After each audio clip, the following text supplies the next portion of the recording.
So my last video did really well, and I sort of expected that. Itachi's really popular. At the very least, I thought it'd get a decent amount of attention, but certainly nowhere near as much as it actually ended up getting. I really appreciate it. You guys were super supportive, and you seemed pretty happy with the idea of me making more videos in the same format but about different characters. I saw a ton of people requesting specific characters, and a surprising chunk of the cast was represented among these requests. The two most popular characters, by a pretty decent margin, were Shisui and Obito. Even though Shisui's really cool, he's barely in the series, which makes it pretty difficult to discern precisely how strong he is, so we're gonna be focusing on Obito today. I'll get to Shisui at some point in the future though, so don't worry, I promise, I really do mean it, just not today. Today we're talking about Obito. Now just like Itachi, Obito becomes much more powerful over the course of his life. How strong he is varies tremendously depending on which point in his life you're talking about. So again, like with Itachi, we'll be analyzing Obito chronologically and jumping forward in time anytime there's an indication of a major increase in ability. Obviously, this means we'll be starting with his humble beginnings as a member of Team Minato.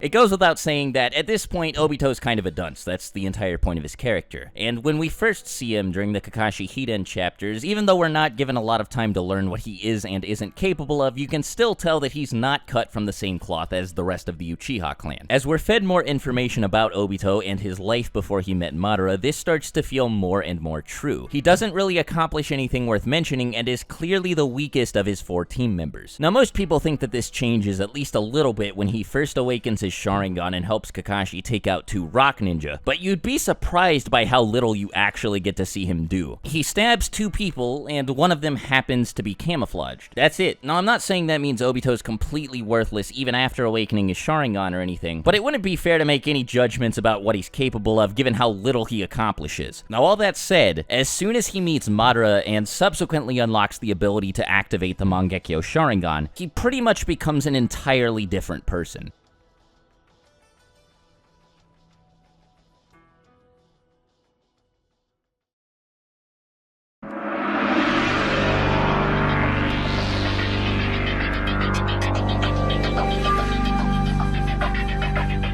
The Hidden Mist ninja that Obito fights with Tobi's help are all likely much stronger than the rock ninja that nearly killed him, and he tears through dozens of them without breaking a sweat. Now, despite the fact that these guys all appear to be Anbu level because of the gear that they're wearing, they're also clearly jobber characters written into the series for the sole purpose of being killed by Obito. None of them have any on-screen accomplishments. I have no idea how strong they are, and neither do you, which makes them a really bad point of reference for determining how strong Obito is. It's still possible to make an educated guess, of course, and I think the act of wiping out an entire Anbu platoon in 11 pages with 0 difficulty is enough to put him above the weight class of most Jonin. Claiming anything else with certainty is a bit tough, though, since I'd like to reiterate that this fight only lasts for 11 pages, and I'm going to add that for most of these 11 pages, as in about 95%, Obito only uses taijutsu. To be fair, it's very impressive taijutsu. Obito appears to crack a few people's skulls open with the force of his punches alone. We also get to see him launch wooden spears straight through people's faces, but the point that I'm trying to make is we don't get to see him do much outside of hand-to-hand combat, and because of how versatile so many of the characters in this series have proven they can be, it's tough for me to say how Obito would fare against some of them based solely on his taijutsu skill. We're also not shown how good Obito is at using Kamui here. We don't know if he can suck people into the Kamui dimension, or if he even knows there is a pocket dimension attached to his Mangekyo Sharingan. Considering how much better Kakashi got at using Kamui over the course of the series, though, I think it's safe to assume that Obito probably had a lot of room for improvement at this point. I mean, who knows? Maybe he could suck people into the dimension. I mean, I think it's really unlikely, but I can't say for sure. To be honest, I don't really feel like speculating, so let me just stick to what I do know. We know that Obito can phase through people's attacks, and that he can perform wood style. Tobi seems pretty impressed by how skilled Obito is with wood release as well. I mean, he only says like one thing about it, so it's not like this implies that Obito is one of the best wood release users ever, master or anything, but he gets this praise immediately after gaining the ability to use wood style in the first place, and it also comes from another wood release user. Tobi also makes this comment before Obito does this, so I don't think it's being too generous to say that Obito's probably a pretty decent wood style user. Even if phasing through attacks and performing wood jutsu was all Obito could do, which we know it's not, he's at least also able to use the fireball jutsu and probably has a handful of other skills that we don't get to see. He'd still sound pretty intimidating. Like I said, at this point I think he's already way stronger than most Jonin, and while it's up for debate whether or not he's Kage level, I think he's definitely at least on the way there.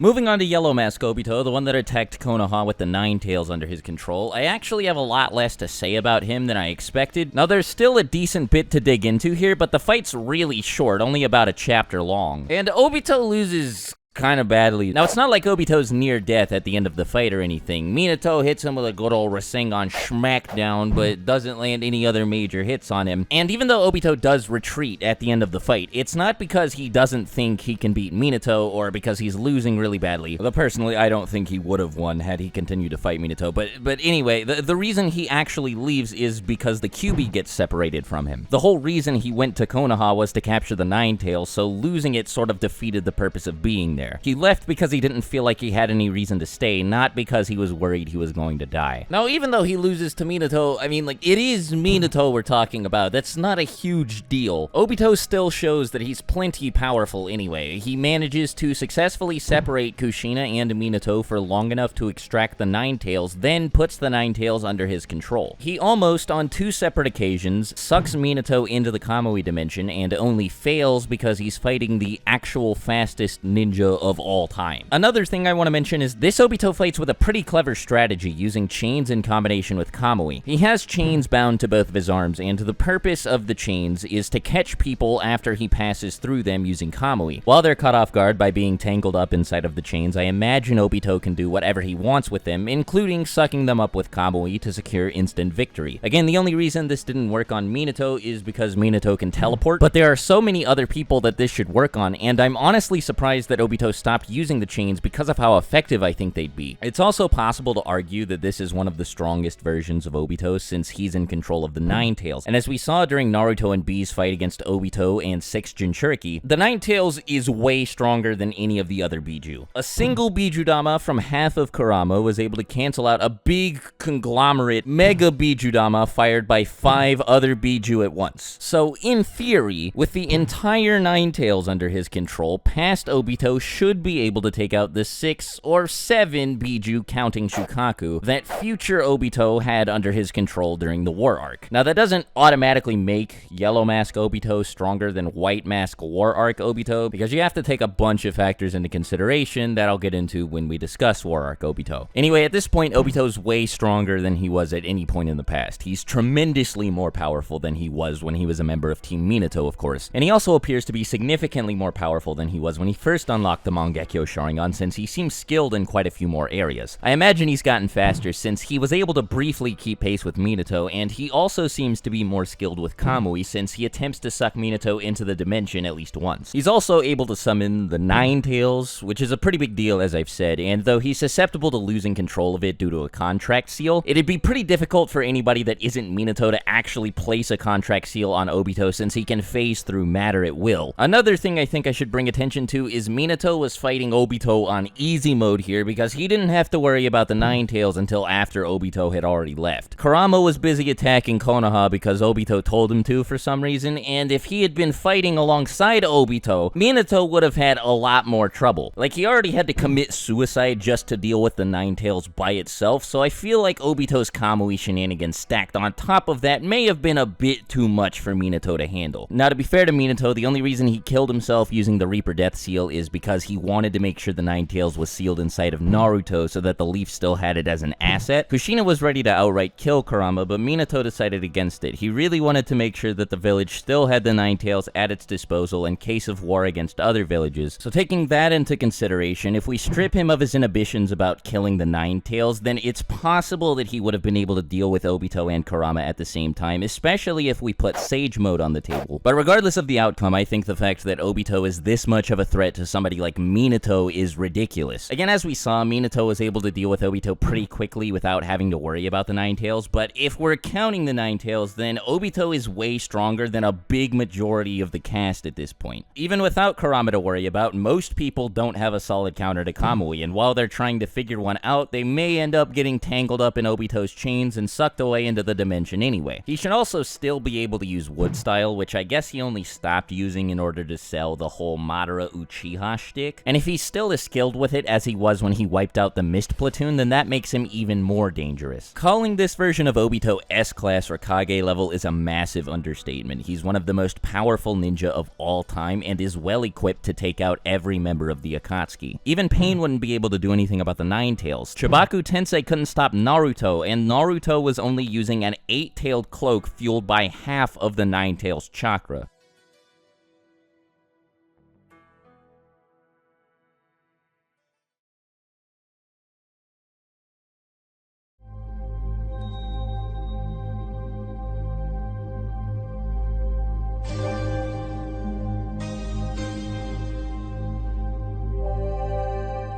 Let's move on to Orange Mask Obito, and now this is a little bit tricky because it's at this point in the series that we see him do the least amount of fighting. He's mostly preoccupied with taking care of the setup for the Eye of the Moon plan, and in the process he does a whole lot of lying. He initially fools everyone with the goofball Tobi persona, and then starts trying to convince people that he's Madara Uchiha. None of this misdirection makes it any easier to figure out how strong Obito was at this point, but luckily, thanks to the fact that we know at least a little bit about his life before he put on the Orange Mask, we can use stuff like his fight with Minato and his fight against the Blood Mist as a baseline for his strength here. Like I said in the Yellow Mask Obito section, I think he's the strongest member of the Akatsuki, and there's a lot of evidence to support that spread throughout the first half of Shippuden. Since this is a pretty hotly debated topic, that's where I'm going to start, because I know there are a ton of people who don't think he's stronger than either Pain or Itachi, and I'd like to establish right from the beginning here that he definitely 100% is. So even though he can't freely summon the Nine Tails anymore, and doesn't get a free win against most of his potential opponents, Obito's had 16 years to get stronger, and there's no way he's weaker than he was when he fought Minato. He should be substantially more powerful. Even if that's not enough to convince you, despite the fact that every member of the Akatsuki gets their orders from Pain, Pain receives his orders directly from Obito. Now you could be thinking that doesn't mean Obito is stronger than him. Nagato could just trust in his wisdom and his judgment since he claims to be Madara Uchiha after all, and while that's a fair point, if Obito was nothing more than the brains behind the Akatsuki, he'd be relegated to the role of advisor, not full-blown leader. Since Nagato and Konan were two of the organization's founders, and they have radically different plans for how to use the Biju once they're collected, there's no reason they'd allow Obito to bark orders at them if they were more powerful than him. Anyway, now let's move on to Itachi. Every time I come across people discussing this topic, I see these two manga panels brought up. I don't think people know what they're actually intended to mean, so let me quickly clear up some misconceptions about them. In the first one, Obito's telling Zetsu the Akatsuki is free to attack the Leaf because Itachi's dead and he doesn't have to worry about him anymore. I see a lot of people acting like this means Obito didn't attack Konoha strictly out of fear that Itachi would kill him if he tried to, and that's a little bit ridiculous because he says this right before he sends Pain to capture Naruto. The reason Obito says this is because he doesn't want to create any unnecessary problems when he knows he doesn't have to. He clearly knew about Itachi's terminal illness since he brought it up during his conversation with Sasuke, so why would he start problems with Itachi when he could just sit on it, wait to attack Konoha until after Itachi is dead, and then capture the Nine Tails since the Kyuubi has to be sealed inside of the Geto Mazo after the first 8 Biju have already been captured. Part of the agreement he made when he recruited Itachi to join the Akatsuki is he'd stay away from Konoha as long as Itachi gathered Biju and money for the Akatsuki, and all he's saying here is he doesn't have to worry about that anymore. If he was really worried that Itachi was going to to kill him if he attacked Konoha, then all he'd have to do is bring Pain and Kisame with him, and there's no way Itachi would win that fight. In the second panel, he's obviously not talking about an actual proper fight. If he was worried that Itachi was going to kill him out in the open, and that he'd actually already be dead if he hadn't kept some information about himself hidden from Itachi, then why wouldn't he just do what I was talking about earlier, tell Pain that there's a traitor among them, and send as many members of the Akatsuki as he has to kill Itachi before that can happen. All he's talking about here is how Itachi tried to kill him by planting a Amaterasu in Sasuke's Sharingan, and if he had known to take precautions for Izanagi, then Obito probably would have been killed. It's also possible that Obito let himself get hit by the Amaterasu just so he could Izanagi out of it to shock Sasuke, because even though he was probably caught off guard and was likely shocked by what was happening, he's reacted to things moving more quickly towards him than the Amaterasu before. For example, during the 5 Kage summit, the Raikage, who was able to dodge an Amaterasu shot at him by Sasuke, charged at Obito at full speed, and Obito was able to activate Kamui in time to avoid getting hit. Even dismissing all of that, when Obito first approaches Kabuto during the build-up to the 4th war, there's a clear amount of tension in the air, and Obito appears to be threatening to kill him, so Kabuto responds by summoning 5 dead Akatsuki members with Edo Tensei, and initially, Obito isn't fazed in the least by this. All Kabuto's asking is to join forces, and Obito straight up says, "And what if I refuse?" It's only after Kabuto summons Madara with the jutsu that Obito finally backs down and agrees to let Kabuto work with him. This implies, but doesn't explicitly state, that Obito was confident he could deal with Kabuto and 5 members of the Akatsuki at the same time, including Itachi. To be fair, this could be a stretch. Obito could have just meant he planned on retreating. Kamui allows him to teleport after all. But the combination of Kamui, Wood Release, and Izanagi may have been enough to shut Kabuto down. It's not like Obito has any trouble fighting against large groups of people anyway. Just before Itachi's fight with Sasuke, Obito encounters a team made up of Naruto, Sakura, Kakashi, Yamato, Kiba, Shino, and Hinata, and none of them can hit him throughout the entire fight. They're all just sitting there stumped, trying to figure out what to do against this guy, and obviously 5 Akatsuki members and Sage Kabuto is a much stronger team than the one I just mentioned, but Obito wasn't even close to taking that fight seriously. He was goofing off and still pretending to be Tobi after all, so if he chooses to actually fight for real against Kabuto, he may be able to walk away with a victory, though I'm fully willing to acknowledge the possibility that Kabuto and his Edo Tensei summons may be able to rip Obito apart. Anyway, some other impressive accomplishments of his include surviving Konin's sea of 600 billion paper bombs, defeating Danzo's subordinates in like 20 seconds, and my personal favorite, using Kamui to teleport inside Onoki's particle-style jutsu, grabbing Sasuke, and teleporting out before he's disintegrated. Overall, a fairly strong fella, to say the least. Like I said, he should have gotten stronger since his fight with Minato, and he was already ridiculously powerful then, so it stands to reason that he'd be crazy powerful after 16 years of potential training. Now, before I go any further, I do want to bring attention to some things that I haven't mentioned yet, and they sort of apply to every form of Obito, but they only really start affecting how he fights once he puts on the orange mask. The first thing is half his body is basically made up entirely of Hashirama, and that's a pretty big deal because it gives him crazy regenerative powers, and of course, as we've discussed, it allows him to use Wood Release. The regen is a lot more noteworthy though, since it means he can take a lot of damage and still come away from it without having too much to worry about. It also allows him to use Kamui endlessly with pretty much no consequences. He may as well have an eternal Mangekyo Sharingan, since there's no reason for him to ever stop using it unless he wants to damage somebody. The other thing I want to mention is that Obito is pretty skilled at using Genjutsu, like all Uchiha are, thanks to his possession of a Sharingan. We don't see him using it that often, but at the end of his fight with Konin, he places her under a Genjutsu so powerful that it forces her to reveal where Nagato's Rinnegan are being hidden. His ability to use Izanagi is just overkill. With it, Kamui, and everything else I've mentioned at his disposal, Obito is basically impossible to kill, and at the same time, it's very easy for him to wipe out anyone he sees as a threat.